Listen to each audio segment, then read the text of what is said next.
Hi, I'm Darren from AutoCraft. We're here to do a tour of the factory today, so let's pop inside and have a look.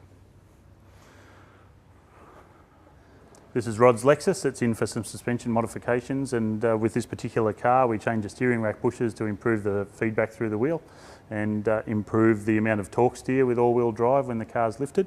We also run some new top arms which help improve our wheel alignment angle, and also we run Super Pro bushings in here to firm up the front end and in the lower A-arms as well.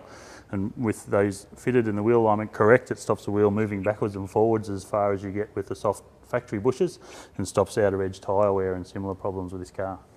The owner of this car was after more carrying capacity to make it a touring vehicle and to carry more weight and improve the roll of the vehicle. We got Selby's, which is part of Fulcrum, to make us a rear sway bar which was heavier than standard.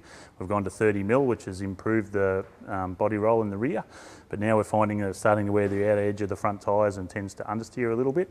So we're now fitting eccentric bearing cups into here to introduce some negative camber, so that'll help keep the tyre flat on the road and prevent the tyre wear and make it turn in a bit better with a larger sway bar.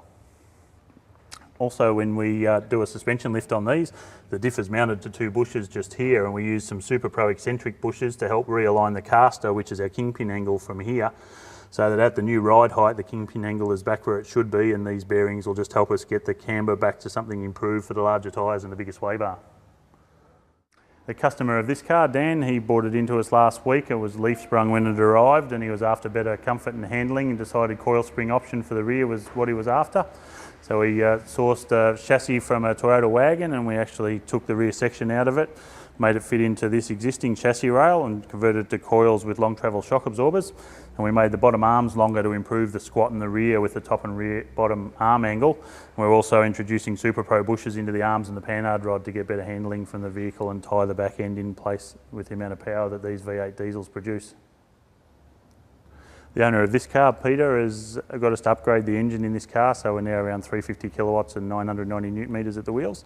To cope with that sort of power, we've had to upgrade some of the suspension components, and in the back of this car we've changed the K-frame bushings and rear control arm bushings, diff mount bushings to hold everything in place, stop being able to move around and keep the wheel in contact with the road.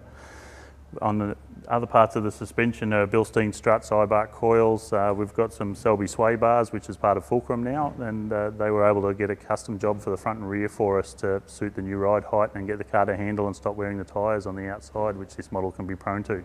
Usually on a car like this with a solid front axle, when we lift the car we have to improve the front geometry, and with the offset bushings that are available we can actually get the caster within specification, which is most important.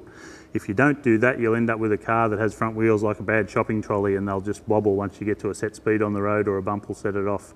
The geometry in the front end is extremely important to keep the tyre on the road and make the car safe to drive. This is another outside the box customer car that we've been working on over the last week.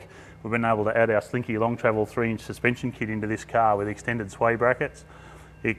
Bump stop spacers in here to control with the compressed shock length, longer coils to stay captive with all the extra travel we've been able to get with the 12-inch stroke shocks. We've also extended the diff breather, extended the brake lines and added solid pinion spacer and locker to the diff to make it as strong as it can be with those components fitted in there with all new bearings.